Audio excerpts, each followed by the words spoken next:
It's time to feel alive again. Extraordinary Lovers Luxury Couples Retreat is designed to ignite your sexuality, communication, and ease with your partner, all while enjoying the bounties of paradise. Join world-class Tantra teachers Laurie Handlers and Michael Gibson as they share how to access new levels of ease, trust, and intimacy. Drink in the gorgeous oceans and beaches of Roatan's most luxury private resort. This small by design retreat will not only make you feel safe to explore with your partner, but also find true depth and connection with other couples in attendance. This retreat includes 7 days and 6 nights of accommodations, all your meals included, and full days of transformational processes and teachings, all situated on a picturesque, clothing-optional beach and forest. Book now to reserve your spot in Roatan with us. Hi, everybody. This is Laurie Handlers, and you're listening to another episode of Sex and Happiness, a show about your sex and your happiness. And today is no exception. We actually will be talking about some things that may affect you tremendously. My guest is Ilan Stephanie. She's a somatic and sexual mystic, an abundant source of inspiration and a powerful and loving question mark for our current cultural paradigms. She's dedicated to the topics of embodiment, trauma, sexuality, mysticism, in order to support individual and collective change. Now that all is a mouthful. Thank you so much for being my guest today, Ilan. It's great to have you. Oh, thank you for the invitation. Let's be sexy and happy. Yes, sexy and happy is, to me, they go together. If you're not having one, you're probably not having the other. People who tell me that they're happy and they say they're not having any sex, they never have an orgasm, I think to myself, I was like, okay, sex and happiness. Sex is happiness. I mean, it's designed to be that way. And then we end up somewhere else. And I think this is where your show comes in. It's true. It's so true.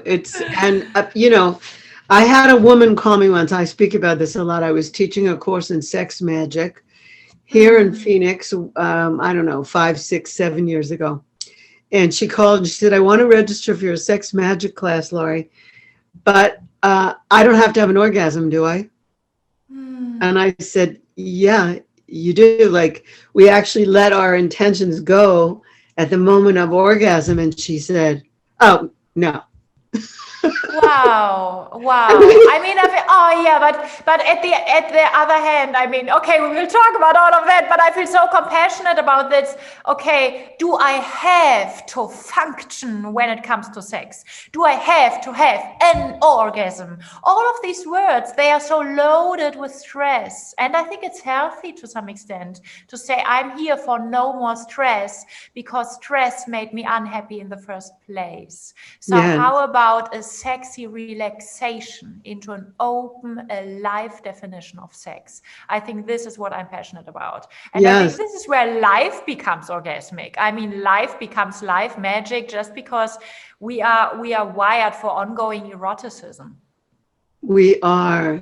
Well, recently, now that you mentioned that, because today we are going to talk about collective sexual healing. So this is a woman.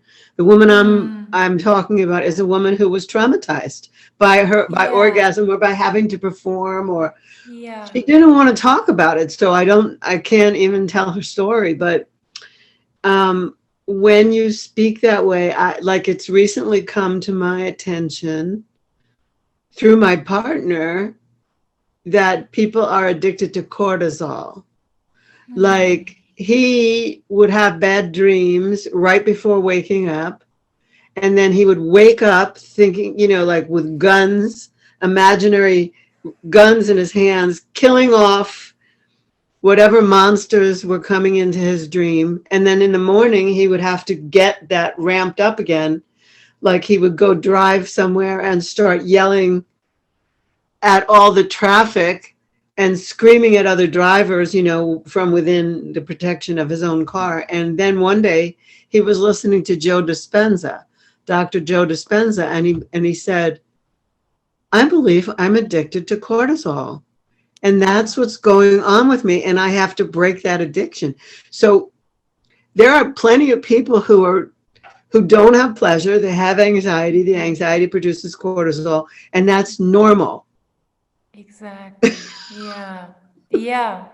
And I think that is then from there, we approach sex as another opportunity for going into effort, trying without full success to release this effort from the system. And I think then after a while, it's like if sex is another burnout show, no more. And that's healthy. But on the other hand, then we tend to withdraw from sex at all. And that's such a drama because sex has so much grace. And sex gives birth to all expressions of life. So I think to some extent it's even absurd to put sex into one definition or just give it one word, because this is the most multidimensional thing, if at all a thing, that exists. Just because we are just like endless variety, endless variety, and that's not only here. I so agree, and I'm so glad you said that. It's profound, actually. Let's backtrack for a minute, because you and I, we're experts in this field. I don't call myself a mystic, though, so I want to talk to you about that. How did you get to be this? Is this what you studied? Is this what you thought you were going to be when you were growing up? I mean, I saw some movies recently, old movies, and I said, oh, I was going to be a dancer. I never pursued that, but that's what I thought I was going to be a dancer when I was growing up. I didn't think, but I was very precocious. I was very interested in sex. Not even knowing the word. I was interested in every sensation. And you? So, no, I didn't study sexual mysticism. I would love to study that. Let's study the juicy stuff on earth. No, I mean, to be honest, for most of my life, I believed I would be a good, well-educated girl. And then after a while, it came to my mind, okay, whatever I do, it's like completely refusing to function in the society. Beginning with the first step after my A-levels was working for 2 years as a sex worker. I mean, just like that. And it was the best 2 years so far of my life. And it was such a step that made me so free going into sex work. After 2 years, I stopped and I realized I only said yes to the freedom of working as a sex worker in order to become even more free I'm free to leave. So that was like freedom after freedom after freedom. And I think in that way, I was like, and then after that, some very, very dark years in my life came, and being born as a sensitive girl. And I think on a structural or collective level, being super sensitive to the violence when it comes to sexual conditioning, as if I would have to learn to orgasm. I mean, I have to learn to orgasm after society somehow making me unlearn how to be in an orgasmic state of being alive. Yes. So that's what's happening in the first place. And this deep twist, all of that has put me on so many layers, also mainly not about sex, has put me into such a deep self-hatred, and also very, very dissociated from my body and my feelings. And after this wake-up call of prostitution, I was so much more aware around life has something to offer, but it will cost me something. So today, when I talk about sex or somatic mysticism, I envy experts who are here because of their talent. I'm definitely not talented. I'm definitely just deeply wounded, and I was too weak for keeping suffering. That's really my qualification. My qualification is being obsessed with ongoing somatic and sexual research out of pure desperation. There is no glamour and sexiness in that. And on the other hand, I am so deeply like I agree with my words because I have been there. If I talk about hell, I mean it. If I talk about trauma, I mean it. If I talk about sexual violence, I mean it. And of course, talking again, I mean, you and me, we are incredibly privileged women on so many levels. No doubt about that. And at the same time, I think there is a depth and being serious about what we are on, because it's not only that this is the path of honeymoon, it's really coming from my blood or our depth and our wounding. So what I'm very, very passionate today about, to just bring a few things to the table, is, and let's narrow that down to sex, but it comes down to many topics. Take pride in your wounds. Take pride in managing to failing in a new way. Hey, you failed again, but in another way in bed than you failed yesterday. Congratulations. You are a true researcher. You are a true sexual explorer. Like all of us say nobody is perfect, but all of us try to keep on being perfect. And I somehow, to put it into hard words, I hate this culture of sexual small talk. I don't want to be consumed in small talk. I want to be challenged. I want to be disappointed. I want to be challenged to take true responsibility for my own sexual happiness, instead of going on with the victimhood of, oh, you have to make me an orgasm. Okay, so I'm sexy. And of course, no, cellulite in my body, blah, blah, blah. So I'm like, let's us women, and I think we as women, when it comes to heterosexual sex, at least, I think that's a gift that we bring. And we bring that also coming from so many generations of women's movement. Let's be initiatrices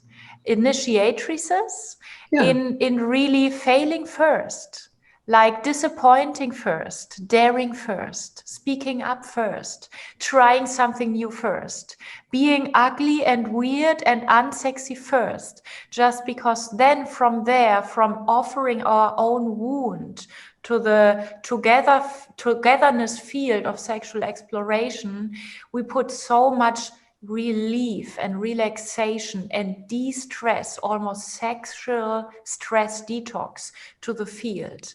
And what all of us crave for, no matter which sex we are, is, can I exhale the transgenerational stress when it comes to sex?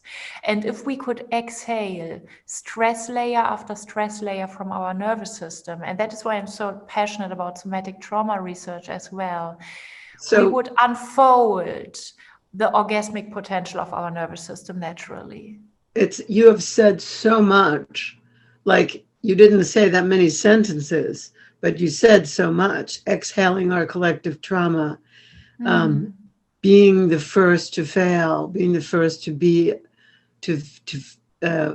feel uncomfortable, feel weird. I'm not saying all your words, I'm paraphrasing you, but being able to have that kind of freedom. I mean, I don't go out of the house without lipstick. I'm just saying, and for me, it isn't so much about, I guess it is connected to being sexy or what have you, but it's also like, I consider every moment an enrollment moment. Maybe I'm going to meet somebody who's going to want to take a class from me or read my book or whatever. So if I'm in the supermarket, I have to look like this. I can't go out looking like I just woke up. Luckily I have really good hair now, so I could just go out, but having woken up, I don't have to do anything. But I would never. But on the other hand, yes, I would say I've been traumatized. Yes, I would say you can't touch me now. I can't be touched. I have to put my pieces back together. Yes, I have to, this is going to take some time. I mean, I just want to let you know, I just turned 73 and I had my first flashback of sexual violation last year. It took 72 years to unravel something that I knew was always in there, but I had no evidence for it. And then I was so comfortable. I was so relaxed. I was so moving towards orgasm from being with my partner, and all of a sudden I saw the thing I had always expected was there, but I just never saw it before. I saw the flashback. So I hear you in a way that I only imagined before, but I don't know who it was. Everyone who would know is dead. So there isn't anybody that I could even ask, hey, I was in my crib and this thing happened, I think. Does anyone, who was watching me? Was it my babysitter? Was it my uncle? I don't know. They all don't live anymore. They don't exist. So yeah, everything you're saying, I'm like, yeah.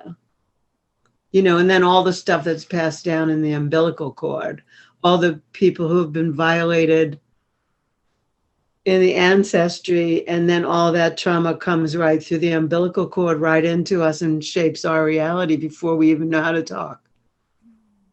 Yeah. So you said a lot.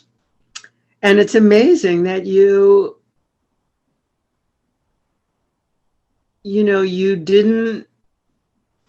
had this unlikely career after wanting to be a very smart girl. I just wanted to be a girl. Why didn't it work out? Hello. Bad design. But it's amazing. And so now you're like a pioneer in this as well. I mean, it's like we're all pioneers in a field that has really never been talked about until the last 20 years or so. And people we're even still afraid. So thank you. It's so strong what you share. Thank you so much for sharing this. Wow, it's so strong. Yes, there are, you see, I think this orgasmic state or in orgasm, we are somehow reintroduced to our beingness of being interconnected and somehow being one with everything and everybody, every living being.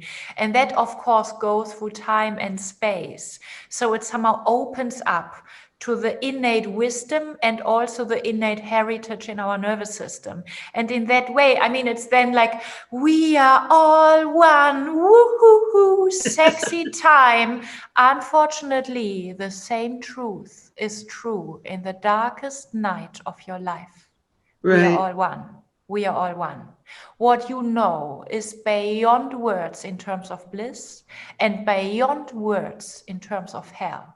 And not even your individual hell, but the collective and the transgenerational hell from the past. And it is our anti-fragile capacity in the nervous system to digest and transmute all of that and pass on another sexual world to the next generations. So to some extent, we are not feeling drawn towards the shadow and the trauma because we are traumatized, but because in the core of trauma, we meet the core of being broken, and in that, the core of being unbreakable. So we never survived anything better in mystic terms when it comes to trauma than the trauma itself. It reintroduced us to our essence of, you can't even touch what is me. And at the same time, the tragic thing that is in our traumatized culture, the norm is dissociating from the body and saying, oh, I'm not my body. Yes, you are your body. Yes, but you are. The more you are your body, the more you are at the same time everything and everybody. So it is really... I would love to say, Laurie, I'm just tough and courageous. So I'm just meeting and facing my challenges. I'm not. I'm learning to stand the intensity of bliss and orgasm by training in suffering. I'm trained for intensity in pain. in suffering, in being stuck, in desperation. This is where my containment for intensity comes from. So I think when it comes, for example, to our a little bit of pleasure, I need to come, I need to ejaculate. 5 minutes of sex is the average. I mean, that's kind of sad, I think. If we say this is the happiest thing on earth, why do we make it to be so short? I mean, there is something, what misfits in this picture? So I think it's us not tolerating the intensity and freedom when it comes to pleasure and orgasm. And I think that also comes because we want to train for pleasure in pleasure. It is wise and stupid at the same time, because the intensity for pleasure needs the containment for being alive no matter what.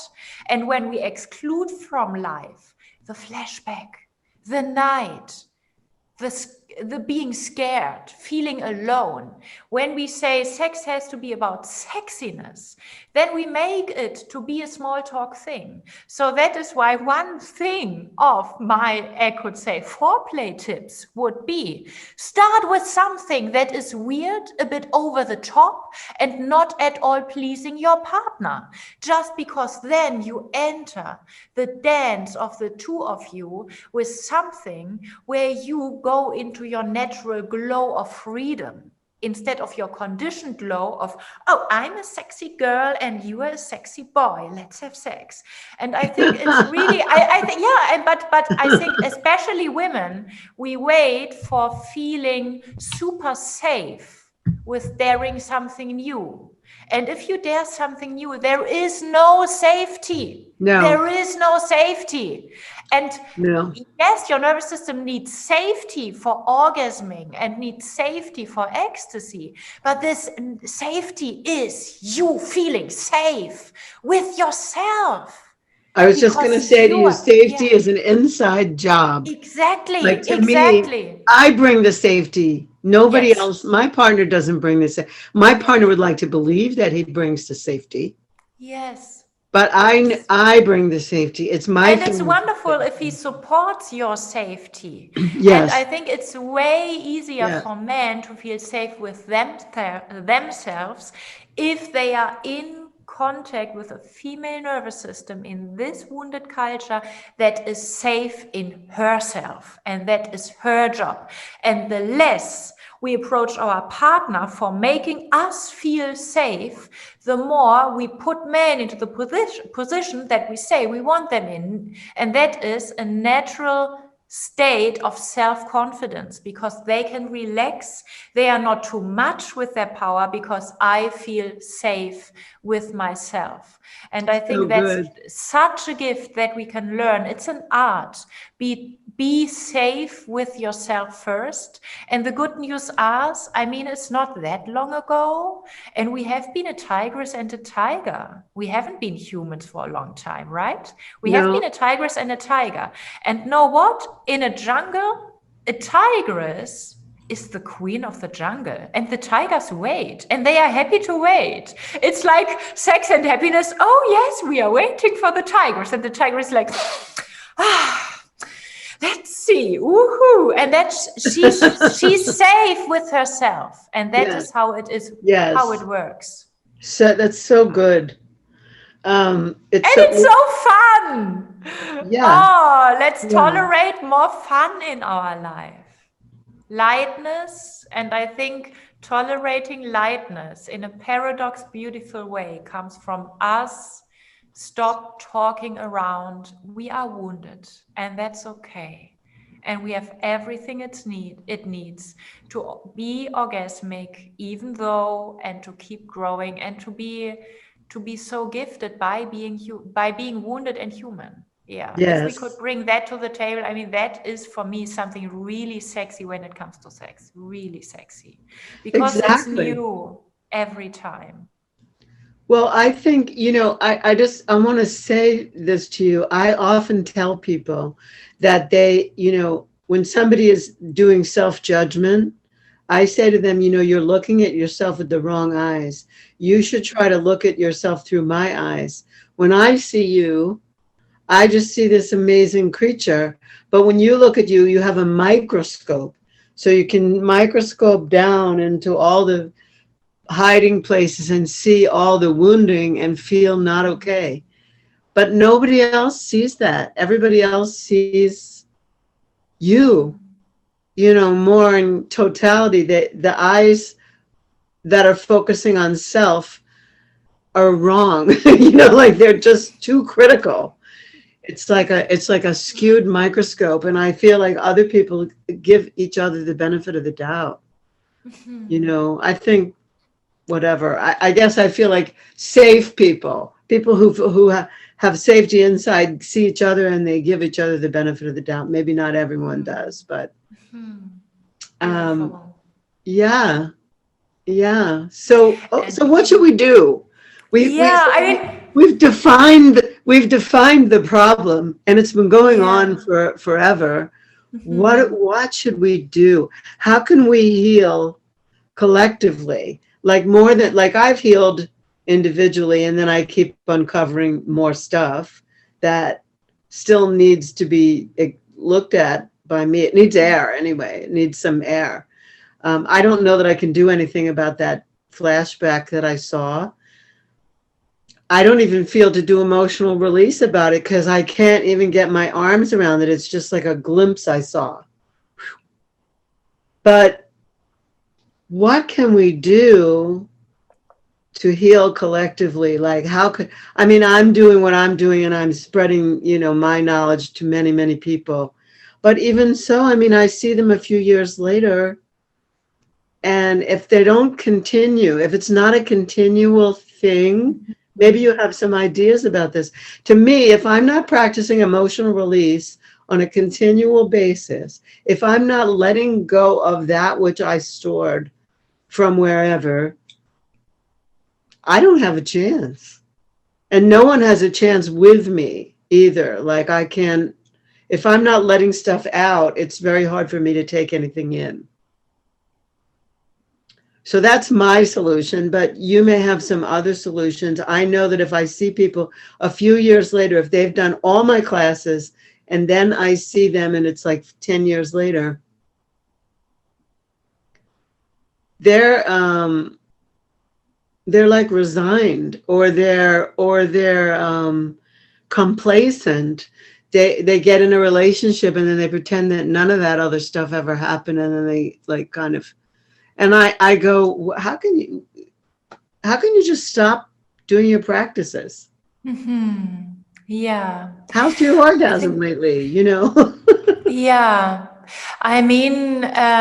There is a beautiful thing in the two of us talking about that, because from just a little bit that the two of us shared, I could kind of framing an answer from combining our path. So what you, for example, do is something so beautiful, putting the individual, your own healing first, like being egoistic is something incredibly healing and contributing, because it means in the essence of egoism, it doesn't mean it's only about me. It means I follow my wound. I follow my path of the highest energy. And when I say follow your wound, it sounds like focus at the dark stuff. What I mean is follow your wound and unlearn to collapse and unlearn to suffer.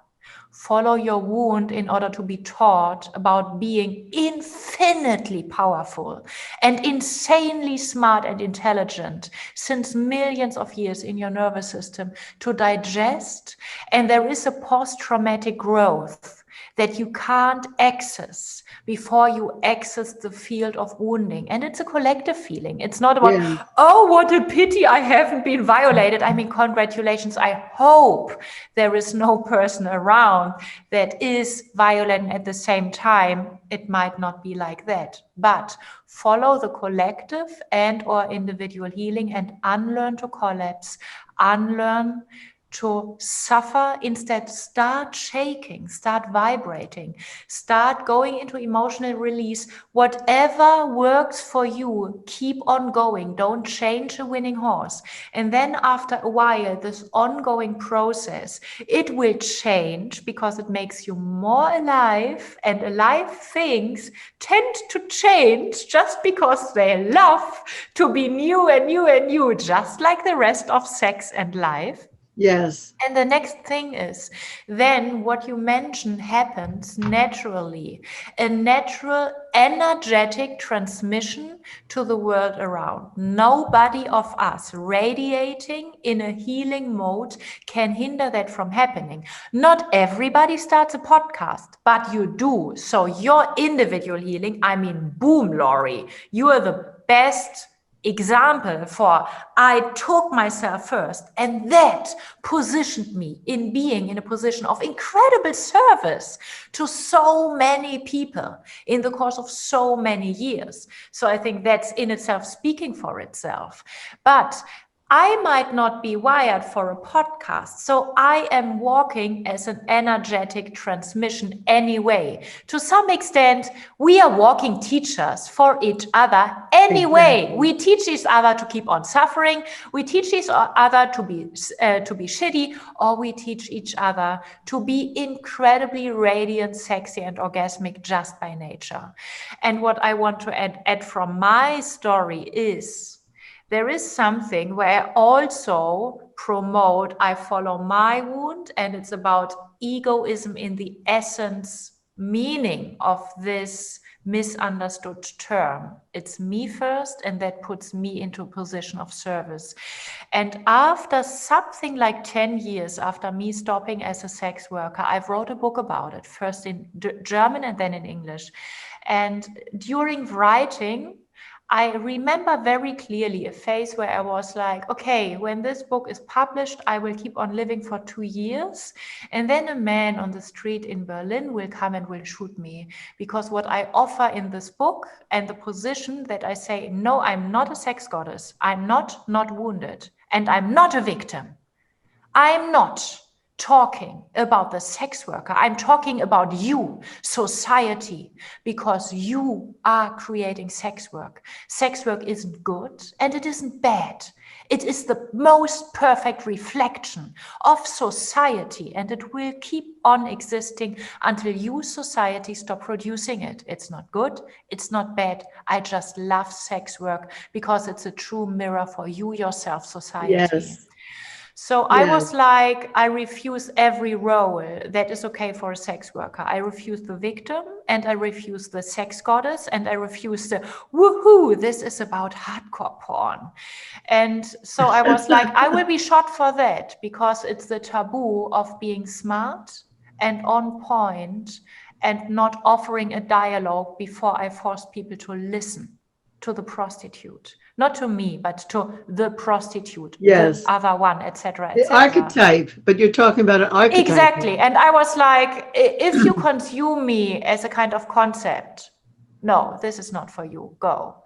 And I was like, I will be shot for that. And I was like, okay, I will be shot for that. I will keep on writing. So I was like going through a very weird kind of mindfuck that was very real for me. I will be killed for this kind of cultural taboo breaking. What means I was deeply in a field of transgenerational taboo / trauma, right? Because otherwise I wouldn't have come up with this crazy mindfuck. I mean, I'm not normally into hallucinations or something like that.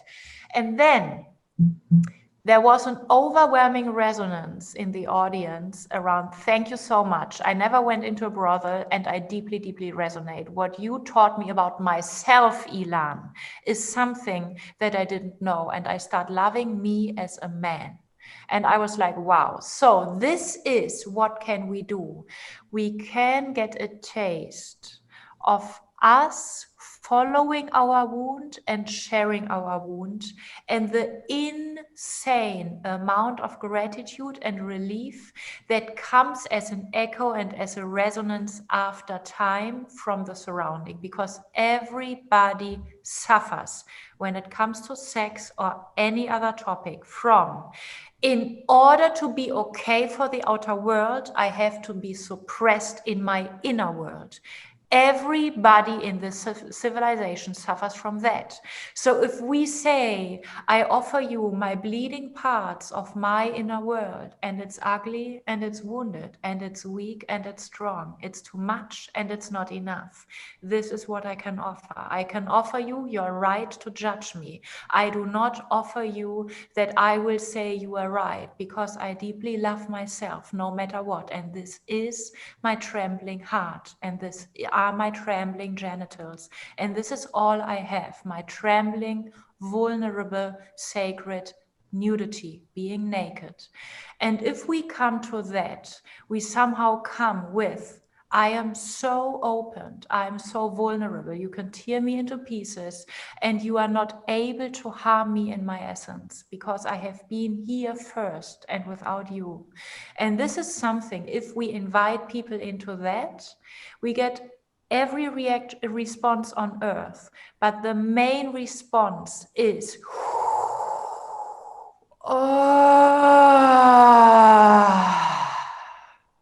it's something like a deep, deep collective vagus nerve that releases layer after layer of trauma. And when I was introduced to this position of my shitty little story, I was like, who am I healing for me, myself anymore? I'm healing for myself, which means I'm healing for all of us.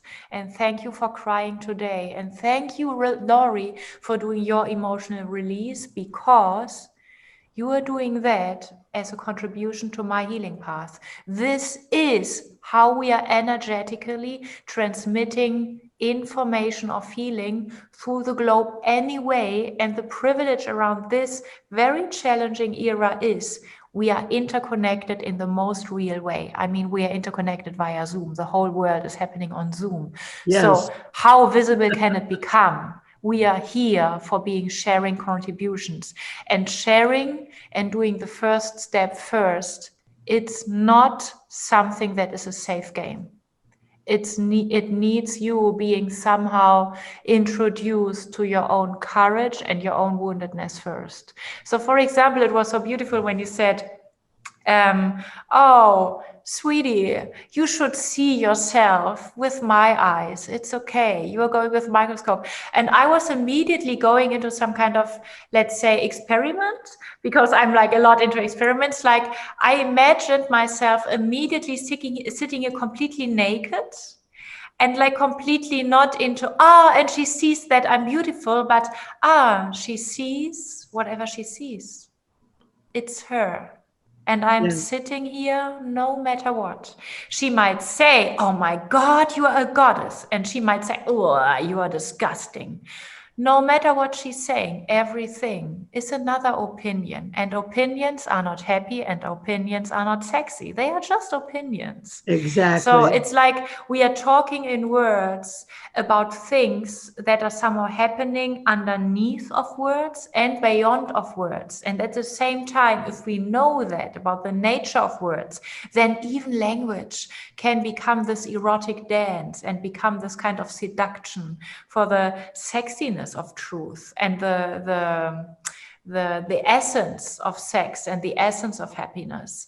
And yeah, so I love being introduced to my self-love by seeing myself through your loving eyes, and I feel your generosity and it warms my heart. And I'm loved to be introduced to my self-love by you judging me and me deeply letting that in and feeling, she's judging me. Oh, that's everything that's happening? Oh, my knee's still there, my vagina's still there, my eye's still there. Oh, okay, not deadly. Okay, keep on judging me. I mean, I'm still happy and I'm still sexy. You know, that's also, I mean, if this kind of mirror work of, oh my God, Ilan, you are so sexy. If it doesn't work, I try it the other way around. I'm a lot into, let's try it the light way of compliments, compliments, compliments. If it doesn't work, let's go the rough way, because I'm a hard case. I'm like, go through the shadow. It's like, okay, Ilan, you are the most ugly, unsexy woman on earth, and there is nobody less orgasmic than you. Okay, I think, Ilan, here is one thing: you will die with that. So choose. Happiness is your responsibility. If you want to be happy, you have to be happy just being as broken as you are, because otherwise you are not happy. It's your choice. Life is okay with both options. Exactly. Just choose. It's up to you. And then I'm like, I hate being self-responsible when it comes to sex and happiness. And then I'm like, okay, ladies and gentlemen, I thought about it. From today, I'm sexy and happy because it makes me sexy and happy. That's why. No matter what. Exactly right. Yeah, exactly right. It's my kind of desperation plan B, and it always works. Just always works. You just have to keep going when it gets really stark, and then it's like after a while, woohoo! Let's have a shadow party. So good. I love it. Really well said. Well thought out. Beautiful. All right, let's go to because we're kind of coming on time now.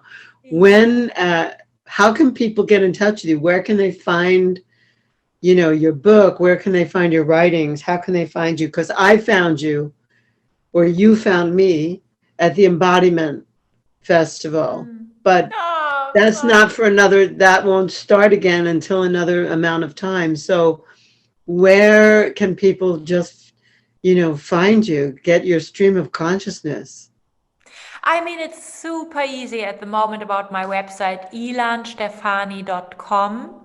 And at the moment, I love sharing in the internet, social media, Facebook and YouTube as well. I think the easiest thing also for the book is, again, my website, ilanstephanie.com. And as a little warning around social media, I'm also publishing a lot of my stuff still in German. So I think the most condensed kind of this is introducing you to my work, to a free training around love and rage, to all of this context around mysticism, sex, etc., collective trauma healing. It's still about my website. Yes. All right, that's good. The easiest way. And you and I we communicate some on how I found you. Actually, was on Instagram. And so wow! Yes, yeah. I'm on Instagram as well. Woo! Yeah, so that was I love it. Yeah, and that was great. I really thank you. It's just rare to me that I actually feel a mirror when you're talking, and so yeah, it's rare for me to find such a mirror. And I'm so grateful and so happy that I found you, and that you found me. And I love knowing what you're saying. I love listening to what you're saying about all this. And somehow, I'm just going to say this, somehow as you speak, you remove the fear about going into places that people are often reluctant to go. It's like somehow in your speaking, you make it feel so like slipping into a bathtub. Oh, I'm going to look at the dark today and all the anxiety that I had and all the whatever. So I really thank you for that, because it's like you normalize a lot of stuff that people's head gets spinning in, and then they get stuck. And you just went, no, we witnessed your process, and you made it easy. You made it easy for people to look and to come out with the big gift. Once they go into the depths, they'll find the bliss. They'll find the orgasm.